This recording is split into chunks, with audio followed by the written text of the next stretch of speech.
오늘도 썰러를 찾아주셔서 감사합니다. 오늘의 사연 시작합니다. 안녕하세요. 기막히고 황당한 사연만 소개되는 이곳에 이렇게 제 사연을 보내게 될 줄은 몰랐어요. 저는 이제 곧 50대가 되는 아줌마입니다.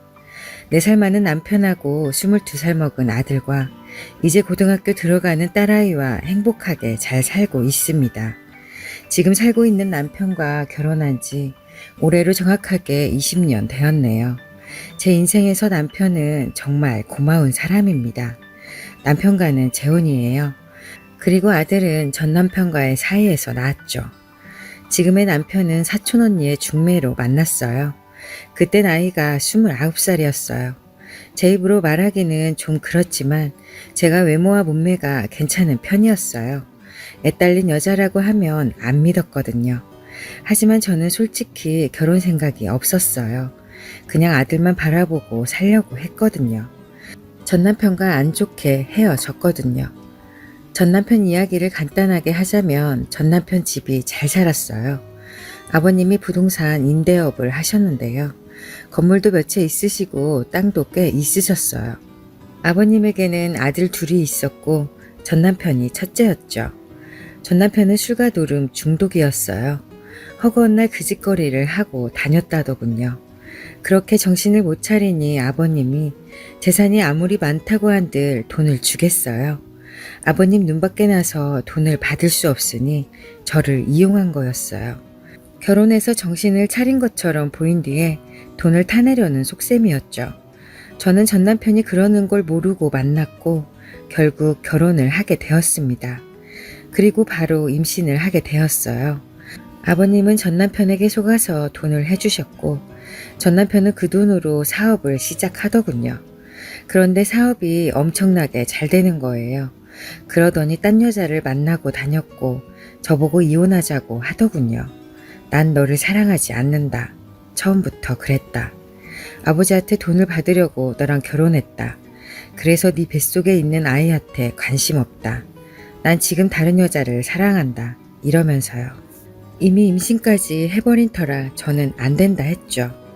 그랬더니 어디 이래도 이혼 안 하나 보자며 술을 먹고 물건을 다 때려 부수더군요. 거기에다 집에 여자까지 대놓고 데려오는데 도저히 더 이상은 참고 살 수 없겠더군요. 그래서 이혼에 동의하고 말았어요. 그리고 전 남편은 조용히 숨어 살라고 애 핑계로 집에 찾아오면 애만 뺏길 거라고 우리 아버지 무서운 사람이야 알지? 이러면서 협박까지 하더군요. 이렇게 이혼했으니 또 결혼하고 싶겠어요. 이혼하면서 다시 결혼 같은 것은 안 한다고 다짐에 또 다짐을 했거든요. 그리고 애딸린 이혼녀와 결혼하려는 남자가 있을까 싶었거든요. 정말 순수하게 저를 이해해주고 저의 아픔까지 보듬어줄 사람은 없다고 생각하고 있었거든요. 거기에다 남편은 총각이었어요. 그래서 더더욱 만나기 싫다고 했습니다. 그런데 한 번만 만나보라고 하도 성하여서 그래 그냥 만나서 밥만 먹고 오자라는 마음으로 편하게 나갔거든요. 그런데 만나보니 정말 좋은 사람이더군요.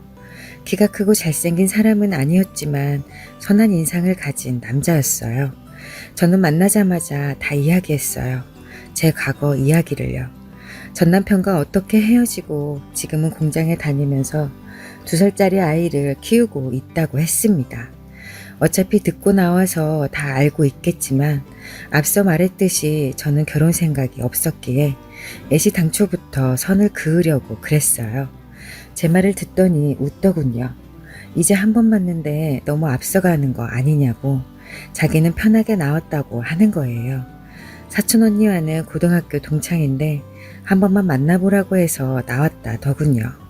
괜히 혼자 유난을 떨었나 싶어서 얼굴이 화끈거려서 혼났네요.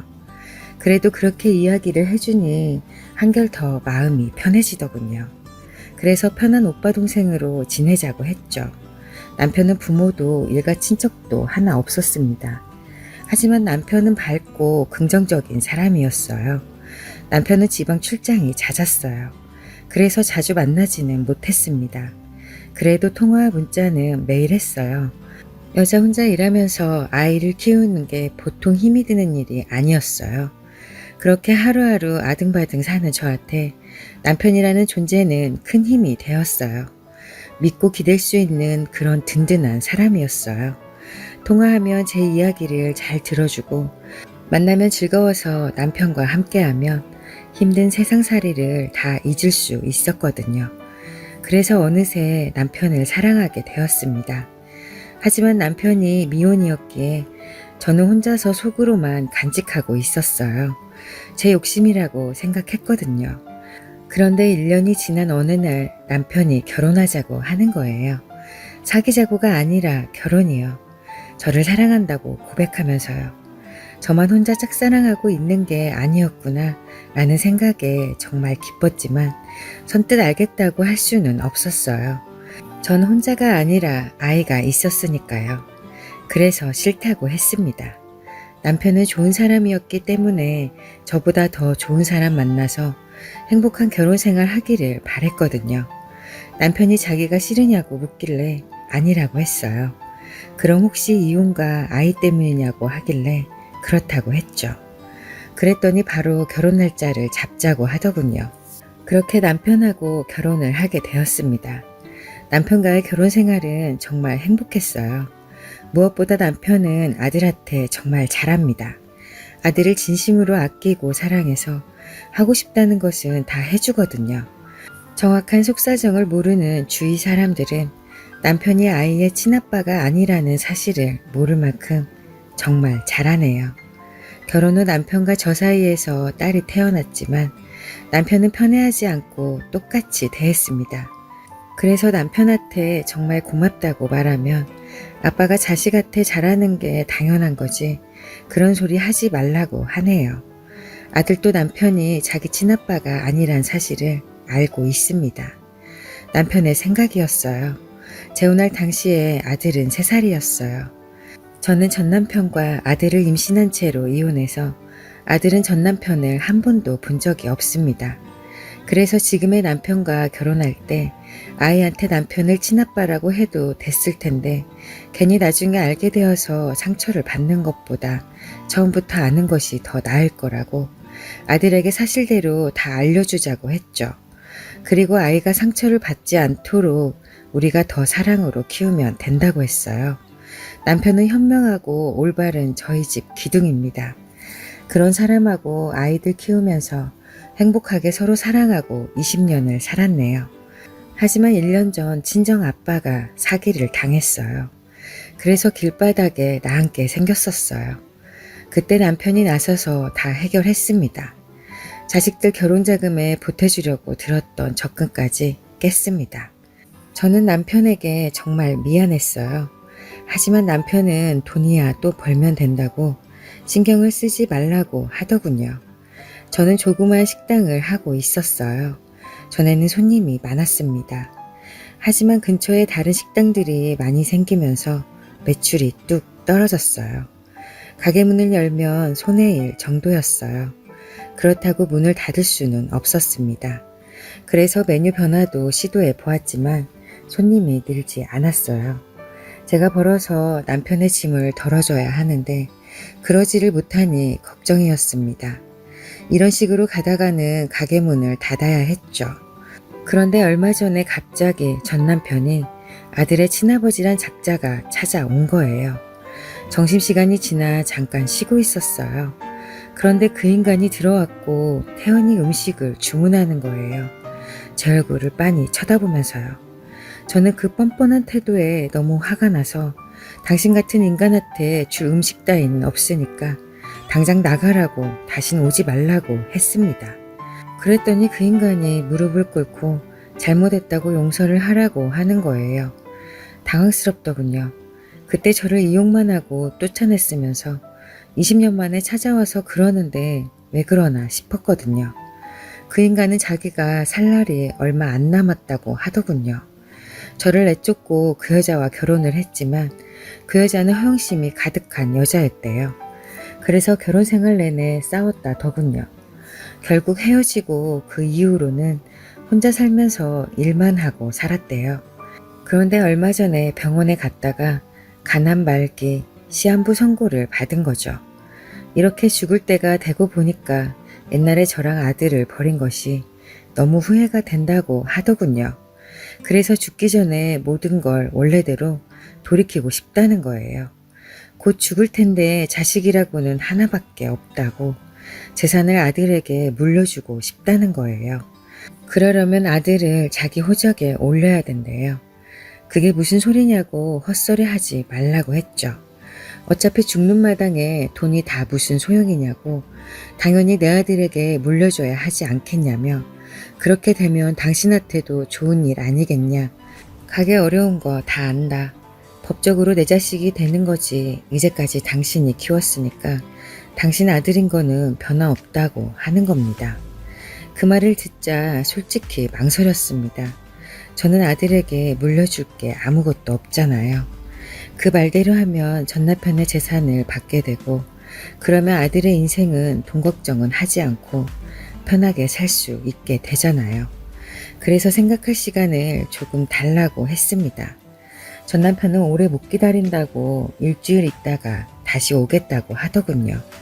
저는 남편에게 말하지 않고 고민했어요. 전 남편이 말한 일주일이 다 되어 가는데도 어떻게 해야 좋은 것인지 결론이 안 나더군요. 그래서 남편에게 사실대로 이야기했어요. 제 이야기를 들은 남편은 안 된다고 하더군요.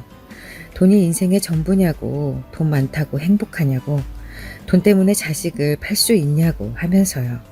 그리고 아들이 다 커서 성인이니 우리끼리 이야기해서 결정할 문제가 아니니 아들에게 사실대로 이야기하고 아들이 원하는 대로 하자고 하더군요. 남편의 말이 맞는 것 같았어요.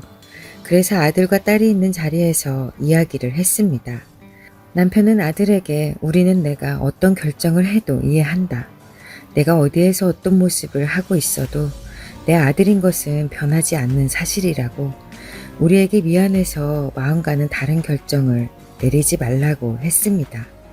아들은 충격을 받았는지 고개를 숙인 채 아무 말 없이 한참 동안 고민을 하더군요. 그러더니 싫다고 돈 때문에 부모를 버릴 수는 없다고 하는 거예요. 누가 남편 아들 아니랄까 봐서 하는 말이 제 아빠랑 똑같았어요. 남편은 후회하지 않겠냐고 했고 아들은 절대 후회하지 않는다고 했습니다.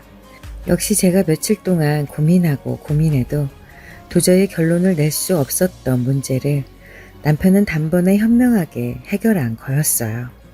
홀가분한 마음으로 가게에서 일하고 있는데 전 남편의 아버님이 저를 찾아오신 거예요.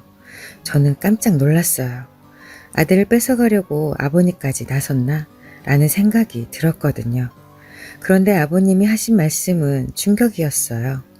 일단 전 남편이 죽을 병에 걸렸다는 것은 전 남편이 지어낸 거짓말이었어요. 전 남편은 20년 전에 저를 내쫓으면서 가족들에게는 제가 다른 남자와 바람나서 아이까지 지우고 도망갔다고 말했더군요. 그 여자와 애 없이 금방 헤어진 거는 맞고요. 그리고 결혼은 하지 않고 이 여자 저 여자 만나면서 살았대요. 그런데 하던 사업이 1년 전에 쫄딱 망했대요. 그래서 아버님에게 돈을 달라고 했는데 아버님이 돈을 주시지 않은 거죠. 그런데 얼마 전에 찾아와서는 제가 애를 지운 줄 알았는데 아니었다고, 이제라도 아버지 노릇을 하고 싶다고 제발 돈 좀 해달라고 했다는 거예요. 그래서 다 알아보고 왔다고 아들 대신 사과한다고 미안하다고 용서하라고 하시는 거예요. 내 아들 잘못이었는데 그것도 모르고 저를 뱃속에 자식을 죽인 못된 년이라고 욕했었다고 하시더군요. 그리고 방금 제 아들을 만나서 같이 살자고 했다는 거예요. 순간 아찔했어요. 이러다 아들을 뺏기는 건 아닌가 싶었거든요. 그런데 아들이 아버님에게 싫다고 했대요. 자기는 지금이 행복하다고, 아버지가 그러니까 지금의 남편이죠. 자기를 정말 사랑하고 잘 키워주셨다고, 돈 때문에 부모님을 저버릴 수 없다고 했대요. 아버님은 자식을 올바르게 잘 키웠다면서 고맙다고 하시더군요. 그러면서 따로 바라거나 하지 않을 테니 가끔 손자 얼굴 보러 오면 안 되겠냐 하시더군요.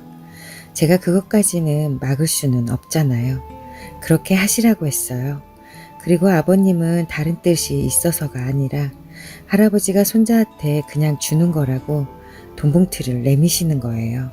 저는 이러지 마시라고 돌려드리려고 했지만 아버님은 가게를 나가시면서 돈봉투를 던져버리고 가버리셨어요.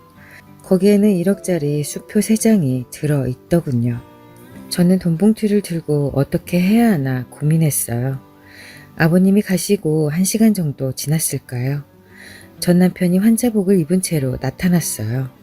아픈 것을 애써 참는 듯한 표정을 짓더군요. 그러면서 생각해 봤냐고 하대요. 도저히 그냥 두고 볼 수 없었어요. 그래서 옆에 있는 대파로 얼굴을 갈겼어요. 그러자 미쳤냐고 하대요. 그래, 나 미쳤다. 지 새끼 임신한 여자를 눈 하나 깜짝 않고 버리는 그런 놈이 전 남편인데 내가 안 미치고 백이냐? 너는 네 아들 어떻게 되든지 관심 없잖아. 돈 필요해서 이용하려고 했던 거잖아. 아프다고 거짓말까지 해가면서. 네 아버지 와서 다 이야기하고 가셨거든. 여기서 되지도 않는 짓거리 할 생각 하지 말고 네 아버지한테나 가보는 게 더 나을걸. 하지만 가봤자 아무 소용 없을 거야. 너한테 땡전 한 푼 안 준다고 그러시더라. 라고 했습니다. 그랬더니 내 아들 내가 찾겠다는데 네가 뭔 상관이냐고 소리를 지르는 거예요. 그런 놈하고 더 대화할 이유가 없었죠. 그래서 빨리 꺼지라고 했더니 내 아들 내놓기 전에는 못 간다고 하며 들어놓을 기세였어요. 험한 꼴 당하기 싫으면 당장 가라고 했어요. 마음대로 하라고 하대요. 그래서 옆에 있는 국자를 들어서 전 남편 머리를 한 대 쳐버렸어요. 한 대 맞더니 전 남편은 불이 나게 도망가대요. 그날 밤 남편에게 돈봉투 받은 사실을 말했죠. 남편은 당장 가서 돌려주자고 했지만 제가 그 돈은 그냥 받아서 아들을 주자고 남편을 겨우 설득했어요. 그럼 남편은 그 돈은 쓰지 말고 잘 가지고 있다. 아들이 돈 필요로 할 때 주자고 하더군요. 그리고 남편은 만약에 받았던 돈을 빌미로 그쪽 집에서 내 아들을 걸고 넘어지면 당장 돌려줄 거라고 했습니다. 여기까지가 얼마 전에 제가 겪은 기가 막힌 일입니다.